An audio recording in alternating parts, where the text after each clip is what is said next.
लेके आइल रहे बुलेट सखी नया साल में करी गेले सेट सखी।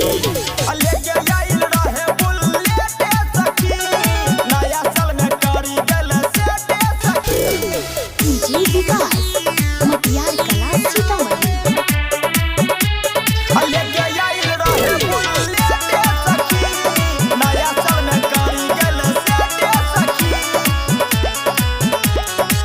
देखे मला के गोविंदा के जइसन तमो करे वो गुंडा के जइसन गोदी में हम के उठा के हरे सखिया नाच लागे भूला बंडा के जइसन नाच लागे भूला बंडा के जइसन। देखे मला के गोविंदा के जइसन तमो करे वो गुंडा के जइसन गोदी में हम के उठा के हरे सखिया नाच लागे भूला बंडा के जइसन। खाली बोले मीठी बोली हमर खोले रहे चोली खाली बोली मीठी बोली हमर खोले रहे चोली करी गेले लेट रे सखी। लेके आइल रहे बुलेट रे सखी नया साल में करी गेले सेट रे सखी। लेके आइल रहे बुलेट रे सखी नया साल में करी गेले सेट रे सखी। जी विकास मटियार कला सीतामढ़ी।